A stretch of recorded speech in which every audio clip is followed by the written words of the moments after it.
Thank you very much, Riv. And a disappointing start there for Cloud9, but Samsung Galaxy, very similar type of game to what we saw in week 2 of group stages from them. I want to dive into Champ Select because we were talking a lot about the adjustments that Cloud9 should make to maybe pinch some of those smaller pools from Samsung coming into the game. Jat, what's your diagnosis here? When I saw this draft, I actually really liked what Cloud9 did with it. I was very surprised when Samsung banned the Kennen and the Ryze, and I thought, great. They're going to be able to pick Rumble. They actually had pushing lanes in potentially 3 different lanes, which can then open up the jungler. But then the execution in the game, Samsung was just better and cleaner than them. And I think the thing that really pushed it over the top was how good Cuvée was in the Echo versus Rumble matchup. I think the thing that I was kind of optimistic about from Samsung, because I agree, first impression, like, all right, Cloud9 has some great lanes here. The thing I noticed, though, was that the thing about the Olaf pick is you want to counter jungle. You know Rek'Sai is going to pass off the blue. You want to get in there and counter jungle. That's why it was very smart to see Core JJ go for the Karma. Caitlyn was already selected. Any AD carry is going to lose the 1v1 early with her pushing advantage. So Jhin Karma can actually push in. Cassio in the very early levels before Ori gets her mana items, before she gets levels, can push in against the Ori. And that at least gave them the tools to be aggressive because that was the game plan they were going for. But overall, this was a draft that Cloud9 should have been super happy with. Yeah, and in the game, you actually talked about, okay, Samsung's going to want to invade that first blue so that Cassio, so that Orianna does not get that blue buff in the matchup and she can sway it. And Meteos does a nice little adaptation taking the blue buff. But what really impressed me about Samsung this game was their ability to really punish the mistake that Cloud9 made. And particularly that roam, that lack of synergy in the Alistar and the Rek'Sai combination. How did Samsung punish that? Immediately, Karma goes into the jungle, drops an entire load of vision in that area. And that allows the bottom lane to play as aggressive as possible because the Karma Jhin matchup, Karma Jhin lane can obviously punish Alistar Caitlyn very much. And with that vision, they know that they're not going to get ganked, and they're able to just punish the dual lane over and over. And we saw at one point even Ruler being able to solo out Sneaky because of the advantage they got of one punished mistake. And let's talk about Cuvée in the top lane because you mentioned it in the pregame that the solo lanes for C9 are going to be hugely important in this matchup. And then here we have Impact getting rocked. And you have to mention, these are the 2 players with the most solo kills at the tournament. Both had 6 going into this game. Cuvée managed 4 solo kills, 75% as much as he had at all of Worlds. In this game is up to 10. And Cuvé's a super interesting guy to talk about because he's kind of a name that's slept on. He's actually the only player starting today that was in the Samsung Galaxy team that was formed after White and Blue went over to China. So he's the only original player. Wraith on the bench also was in that lineup.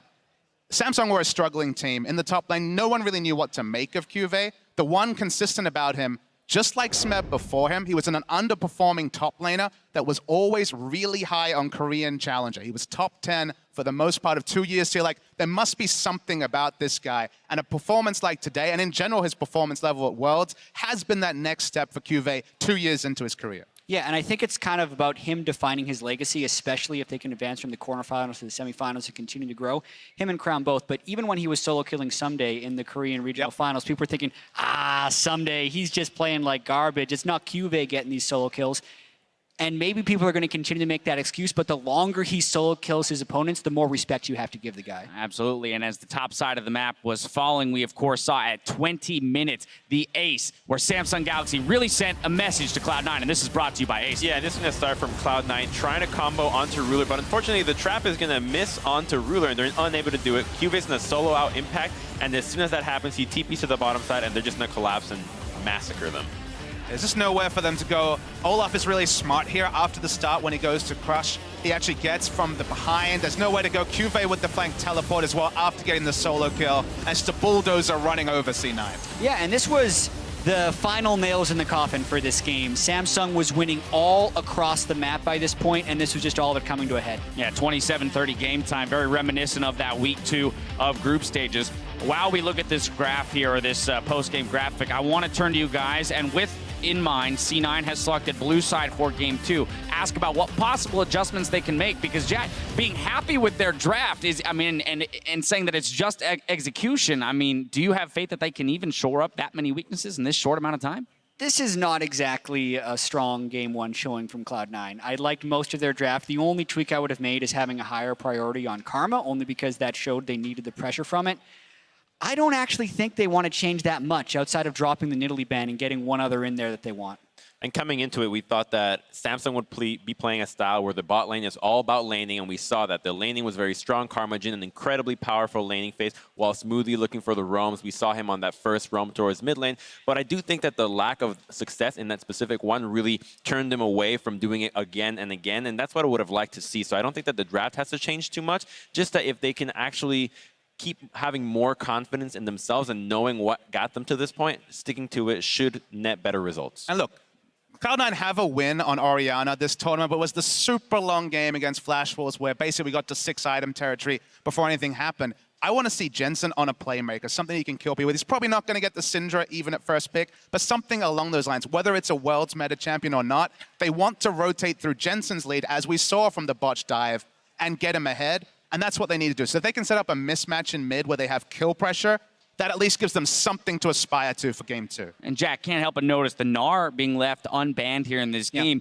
Is maybe that an answer for Cloud9? Is putting even more of a split push threat there on Impact, giving him an opportunity to maybe stack up against Cuvée in the solo lane? I think that's one of the options, but I also feel like Gnar has fallen away a little bit, especially for Cloud9.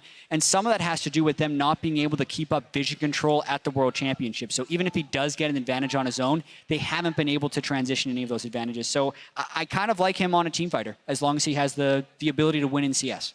Of course, Meteos has been the focus of a lot of criticism coming into this tournament. The Rek'Sai here, how do we feel about his performance in, say, comparison to the likes of Elise Sin? I mean, I think it was fine, but the problem is that when you have a matchup in the top side like the Echo into the Rumble, you don't have a whole lot of kill pressure there, especially with the roam, so it's a hard lane to address. I would have liked to see a lot more pressure onto the mid lane. I really felt like the window back into this game would have been Jensen. He was able to find a solo kill, he had a nice CS advantage, and there was a point where Rek'Sai had Flash and Cassiopeia had no summoners. If you can punish that lane and crack that mid lane turret, you ease up the pressure for the side lanes and immediately are able to actually have your lanes play out without getting dove nonstop. And even if you're in an incredibly close game, just to kind of close out all the strategy we're talking about, there were several different moments in this game that if you're two evenly matched teams, would decide the game. The 3v1 gank turning around in mid lane, that's game over against Samsung. And then there were several layers of more of that happening when they were missing Caitlyn traps on Alistar stuns and getting solo killed. And there was about 5 or 10 things that could have individually cost them the game in that one. Cleanliness of execution for Cloud9. Now Samsung Galaxy has taken a 1-game lead, but don't go anywhere because we'll see if Cloud9 can fire back right after this.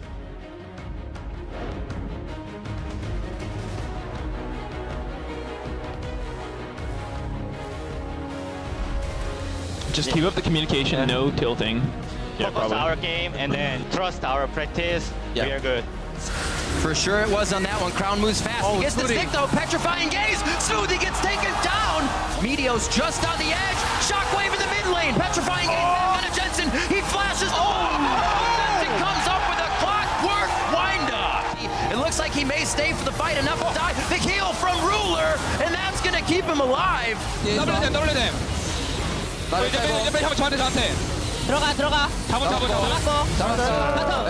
Meteos is just too far away. And Smoothie may go down on this one. Another hit comes in. Impact goes down. 27-27 for your first game of Samsung Galaxy. Taking out Cloud9.